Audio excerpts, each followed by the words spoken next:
It's Thinkers and Doers one more time. So thank you so much for tuning in. I've had the pleasure, great pleasure, to talk to Samuel Gavilan. He's a brilliant YouTuber and, you know, someone I sort of learn a lot from and just really enjoy watching his he's got amazing sort of narrative videos and, well, different styles, different structures. You always learn something. He always kind of connects with his audience in a very special, very unique way, I find. And I wanted to bring him on the show, and he very gracefully sort of accepted, and, you know, and he said, why not? Let's do this in English, even though it was kind of quite an experiment. But hey, you know, I really came away inspired. So I hope you will too. Thanks for tuning in once again, and we will catch up soon. Take care. Bye. Okay, so hello everybody. So happy to be here. I'm particularly happy today because on this edition of Thinkers and Doers, we have indeed a very special guest. And I know I say that about all my guests because I love them all.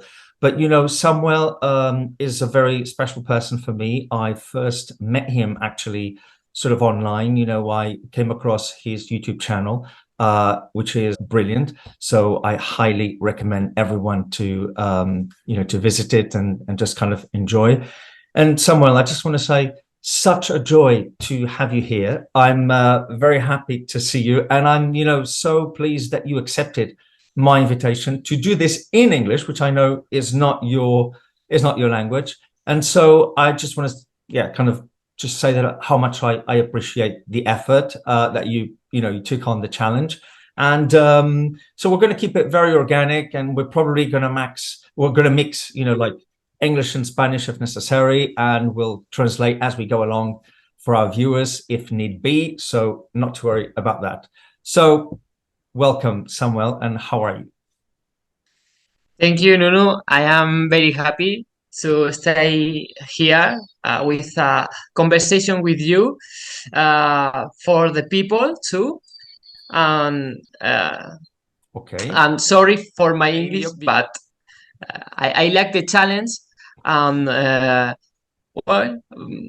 for this, I'm still here talking with you. Fantastic. You know, there's nothing to be sorry about. It's just being experimental and having fun. So, Samuel, I want to ask you a few questions. You know, first of all, I want to tell you, you know, one of the things that really kind of struck me the first time I saw you online, you know, and I started watching your videos, was the pitch of your voice, the tone of your voice. You know, there's something about your voice, not right now when we're talking, but when you are narrating in the videos, there is something that I find very different, very unique, very different from other voices. And for me, that was fascinating because I thought, you know, it's not just what you are saying, but it's kind of, there's something about the way you talk that I feel as if there is a transmission going on, as if you are channeling something. Am I the first person who notices this or tells you this, or what's your experience, you know, of your own voice? Dice que una de las cosas que más le llama la atención es el hecho de que tu voz, de cómo suena tu voz, que transmite y que cómo lo haces, cuál es tu secreto y que si, no sé, alguien te lo dice o de dónde sacas la inspiración y tal. Okay, well, my inspiration is totally for the books. The books from for me has a very heavy inspiration.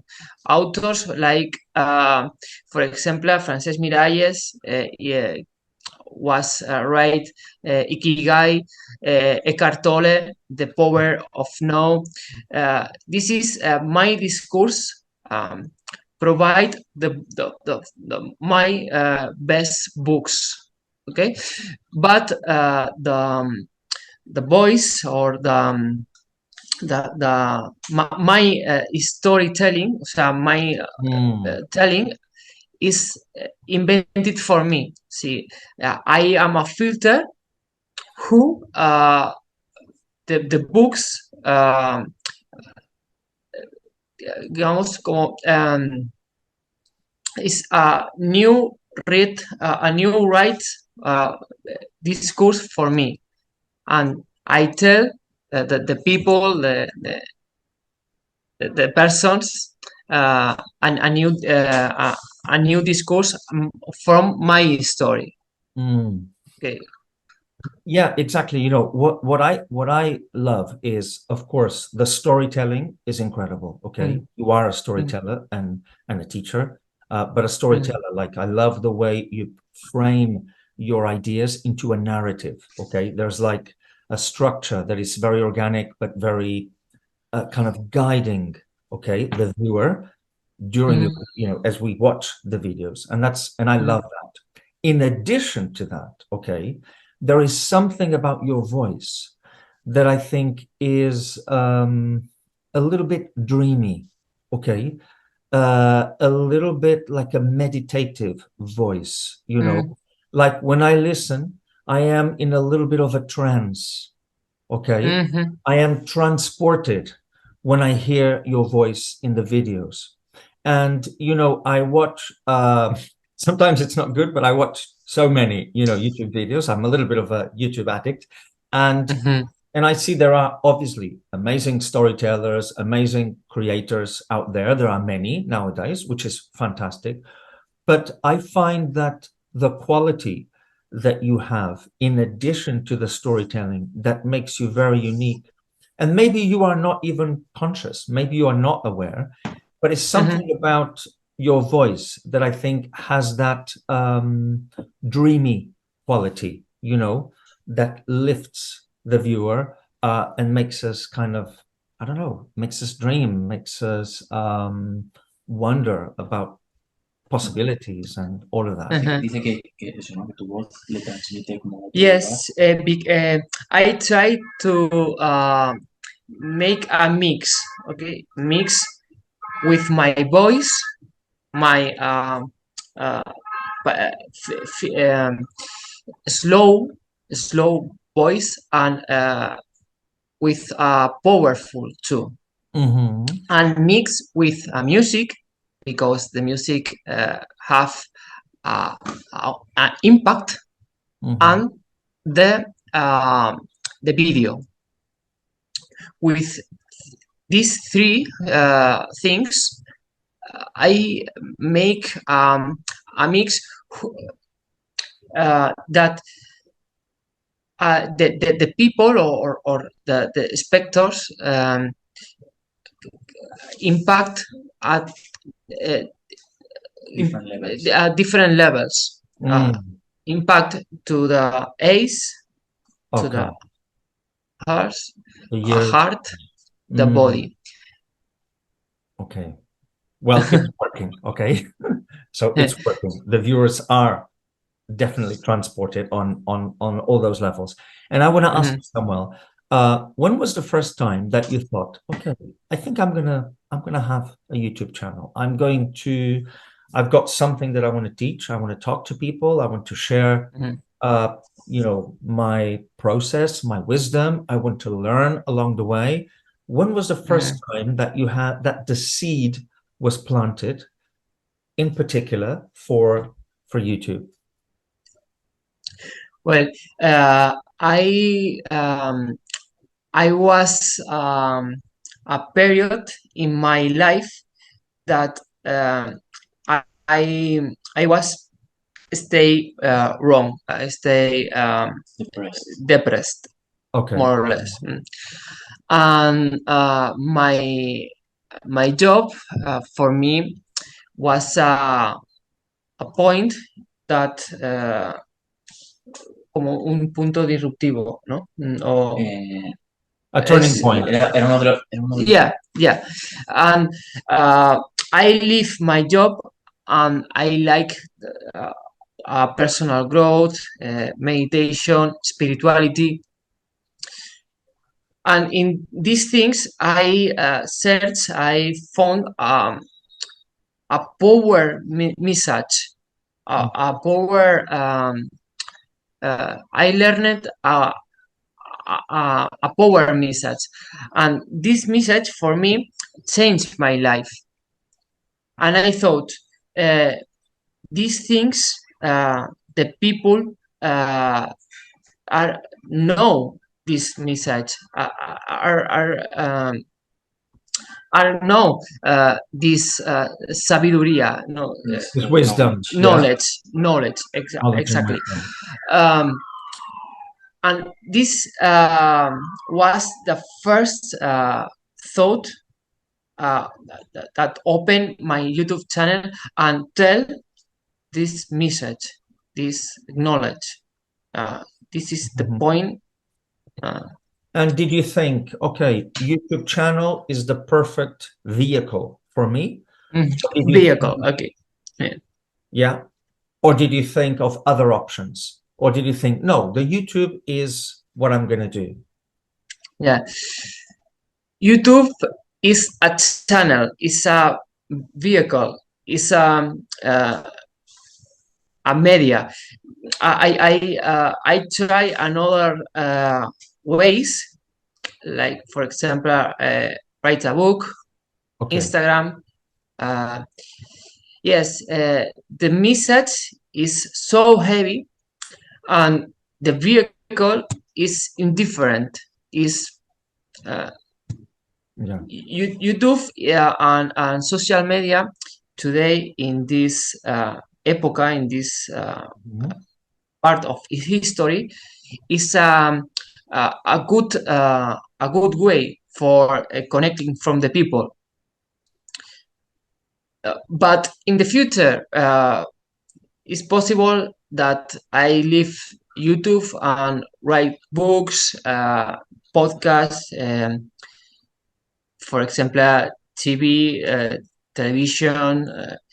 There are many ways, but no, YouTube is an excellent way for me. Absolutely. Yeah, exactly. So not only is it good for now, but it's a trampoline for the future as well. Right? Yeah, it's a windows for the moon, for the world. For the world, absolutely. Yeah. Okay. And now, you know, before I was driving this morning, and I was listening to, I think it was a recent video that you posted of a lecture, a talk that you were giving. And you were talking about awakening, okay? The process of despertar, no? The process of awakening. And, you know, for me, I have a doubt, okay? I have, because for me, awakening, I know that a lot of people talk about awakening, right? And, well, you know, people say that most people are asleep, but a few people are more awake. And for me, I have a doubt, okay? Because in my case, I think I am awake on some days, and on other days, I am back to falling asleep.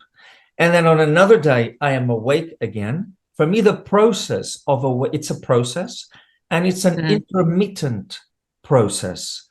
But many people in the world of personal growth and spiritual development, and, you know, they talk about one specific event in their lives, and they thought, okay, when this happened, it was a turning point, and I became awakened. I became maybe illuminated or enlightened. And I want to know, what are your thoughts about this? Because for me, you know, when I think of illuminated or enlightened masters, I think there are very, very few of them. But I think most of us, on some days, we are more awake, and on other days, we are unconscious, or we are reactive, or we are impulsive. So what I can notice is that with a personal growth process, I go back to my center more quickly. Okay. So I still go out of center. I still go crazy like everybody else, but I am able to come back to my center more, more quickly, basically. So What's your experience of this big word, awakening? What can you tell us about that? Could you follow? Yes. Yeah. For me, the point that I was awake, despertar is awake. Yeah.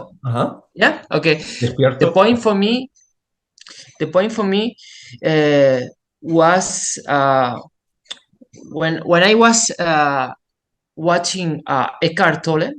For me, is my guru. Yeah. Okay. This point for me was a heavy awake, and then the life is not regular. It's not a plain way. The life is irregular. Yes. And when you away, yes, it's a period of your life, and you say very well. But this period, this sensation, these feelings, is not to stay with you or all life.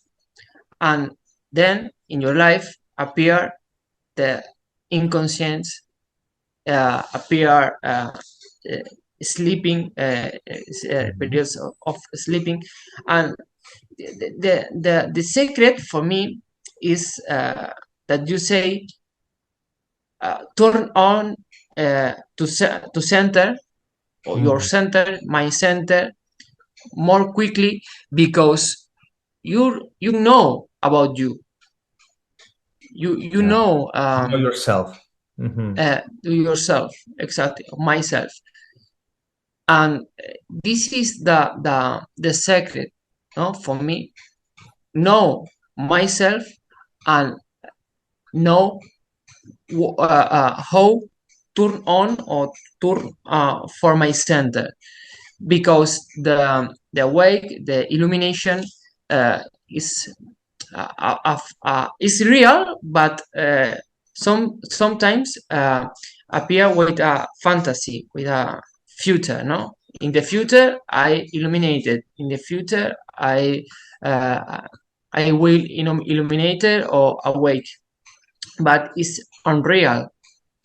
You stay here with your shadows and your lights. No. Absolutely, exactly. So I think maybe in this world of, I don't know, of gurus and writers on personal growth and all of this, many people talk about the awakening, and I think they glamorize awakening a little bit. Okay.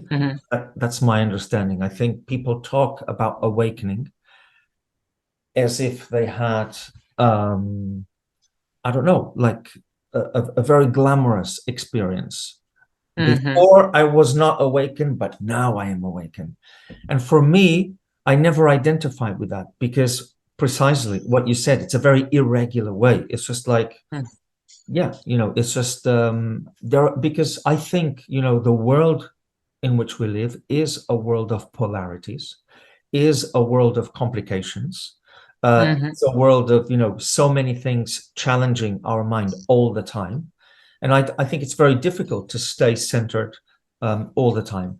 But obviously, with prayer and meditation, you can maintain, let's say, you can proactively, be more centered in many situations. And that's the let's say, the treasure that we have in meditation, that we have. And I think sometimes meditation or prayer, and by prayer I mean a very organic way of praying, and sometimes it's a desperate way, because sometimes you are in the middle of a serious problem, or someone is saying or doing something and you are feeling very reactive, and you feel like you are losing your power or your mind or your mental stability.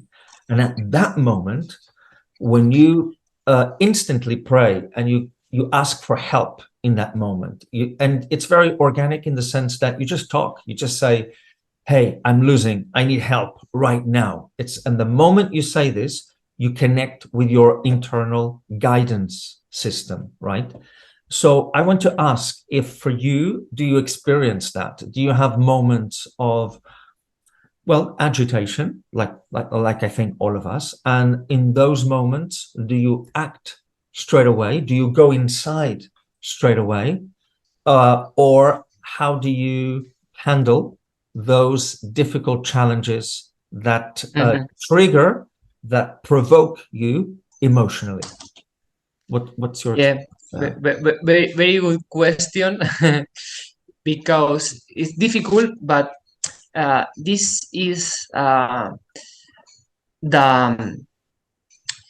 in Spanish have two words that say responder o reaccionar.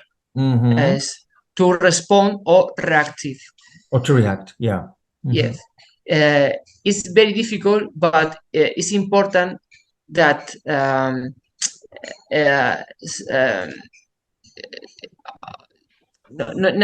never choose reactive, because reactive is our part, more our animal part. The animal, when who is dangerous, or is in a situation for there are advice en peligro, no? And in danger, yeah. Dangerous, okay. The animal is reactive. Always. The human have a capacity that respond. The different ways that the point of choose one way or other way is the knowledge, the sabiduría, wisdom, yeah, wisdom. Wisdom. When you respond, you calm all part more animal, and choose in the life. There are very situations. There are situations more stress, more dangerous, and it's very difficult. But I am trying to choose, respond, and observe these emotions, these feelings, these situations, and then I am looking this emotion, but I don't try this way.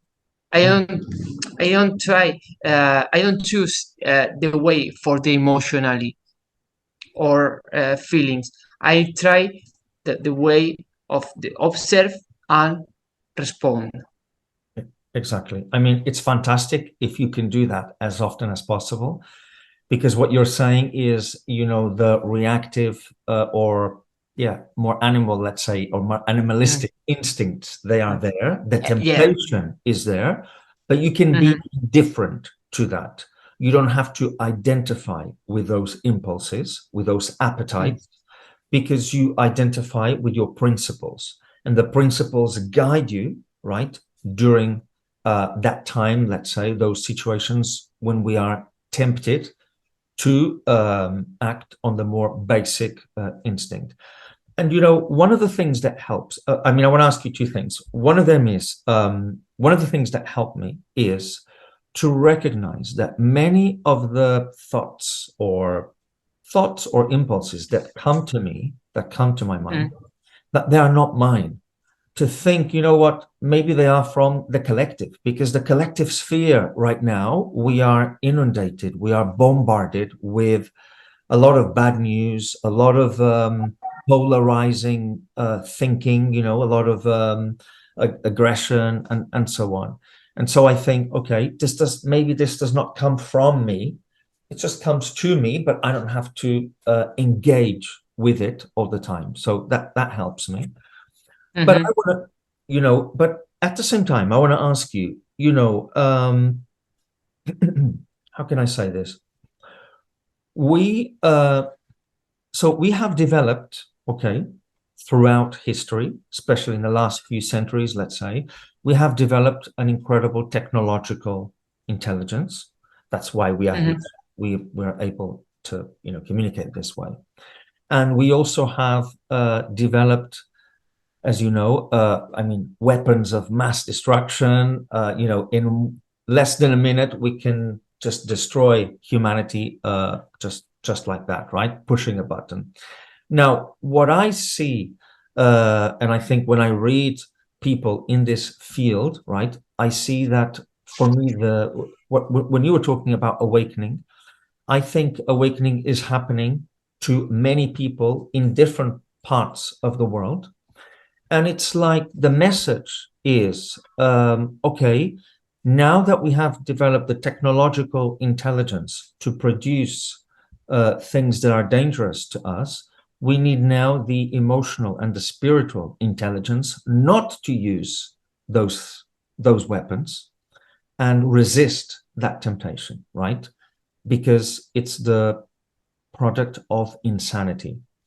And so my hope, okay, is that a critical mass of people that awaken, like you say, that will provoke a turning point for in the collective field. Do you think that is possible, or do you think that is very utopian? So the question is, we are living very difficult times. Okay, there are wars, there are many different things happening. I don't think these things are going away, because I think humans have a taste for conflict, for war, that we are predators. The animal aspect is very strong, seems to be very strong in our species, okay? Even if a few of us want to aim for conflict resolution, for peace, for love. And my hope always, because as an optimist, I hope that there is a critical mass, which I think is a very important concept, okay, that will kind of that will slow down this appetite for destruction. Do you think that is possible, or maybe that's utopian? What's your? Yeah, we stay in a period of humanity that more people are conscious from our life. More people are awake, but the same way, or there are a period from the human is more stimulated, is more stressed, and have two situations. The human who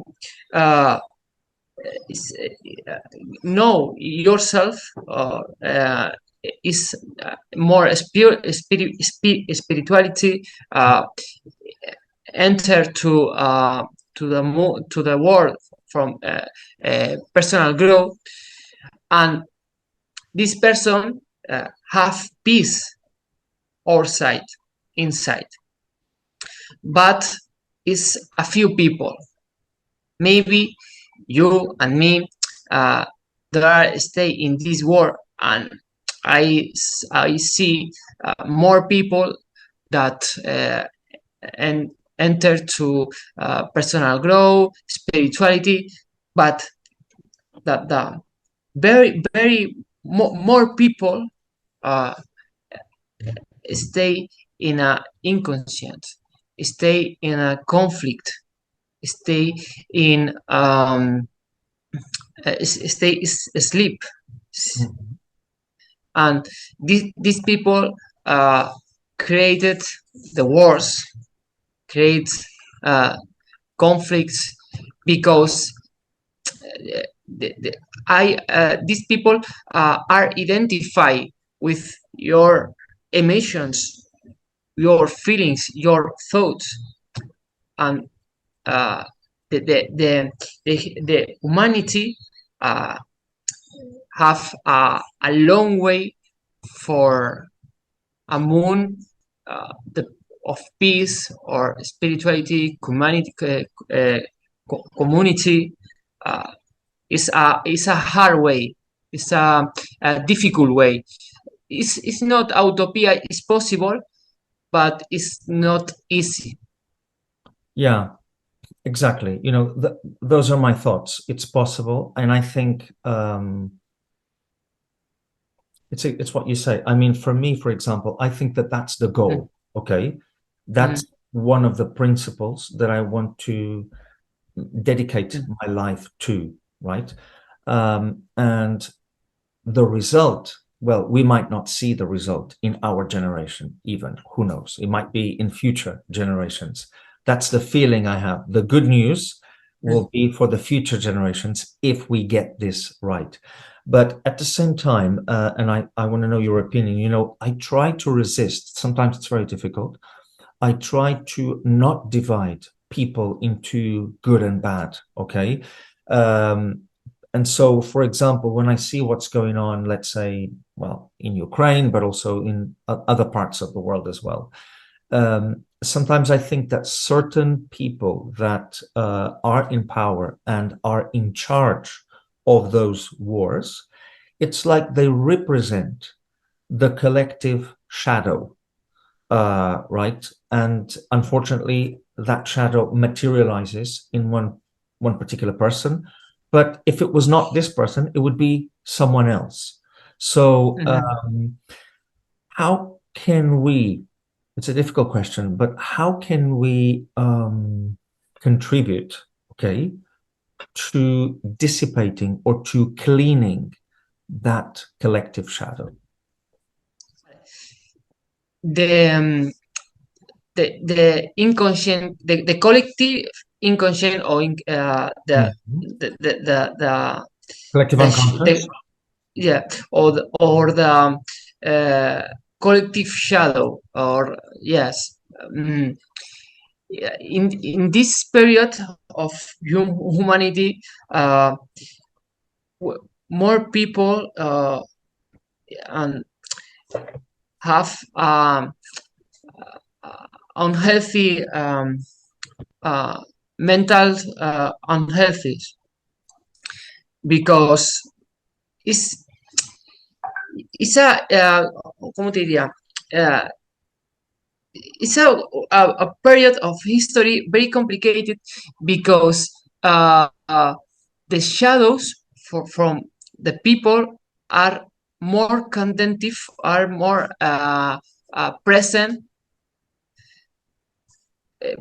for from the people, ¿cómo se, como que niegan?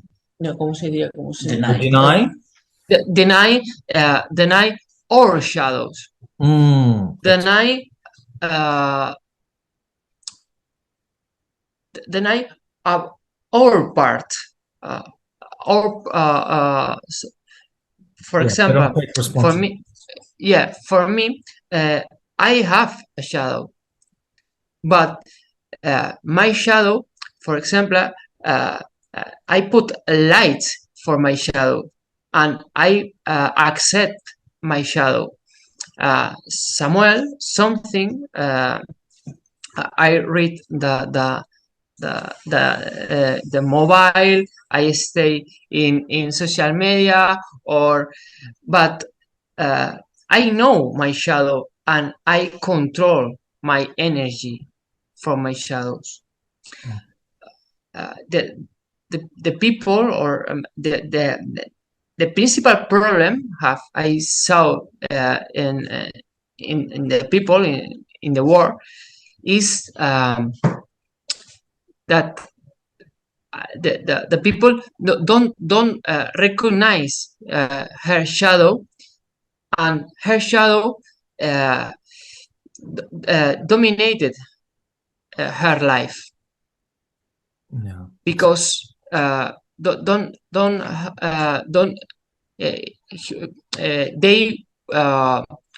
don't know that have shadow. Exactly. Okay. Okay. 100%. Exactly. And because they don't own, they don't take responsibility for their shadow. That shadow then gives power to other people that have a bigger shadow, right? So it's a vampirical. Exactly. When more people have an inconscient shadow, more shadow there are in the world. It beautifully said. Samuel, I know we're gonna finish soon, but this was just going to be a quick chat. But I want to know before we finish, what are you? This is called Thinkers and Doers. So I want to know, what are you thinking about right now these days, and what are you doing about that? So what are you thinking about, and what are you doing about what you are thinking? No, I stay in YouTube because it's my life. But a few months ago, I started school online school with courses, with podcasts, with information about personal growth, spirituality. This page is El Ágora Online. Is a new project, and actuality I write a book. I write a book from the knowledge that for me is important. For me is a heavy message for the world, and I put this message in a book, and in 1 year, 2 years, I think that is a 1 year. Fantastic. So before we finish, I want to say, well, first of all, congratulations for all the stuff, the incredible stuff that you do. Okay. I love your YouTube channel. I love your messages, what you stand for. In fact, I want to publicly say as well, Samuel is a spectacular coach and mentor. And so I recommend that you either take one of his courses or follow along to his channel, or just kind of sort of say hello in the usual sort of social media. We will leave some links down below for people to contact you if they want to. And I want to say thank you so much. I really appreciate you, and it was an honor. Thank you for accepting the challenge. And I hope this was the first, but not the last time on the podcast. Thank you. So thank you, Nuno. Yeah, I am very happy to talk with you, and see you soon. See you very soon. Okay. Big hug. Take care. Cheers. Bye-bye.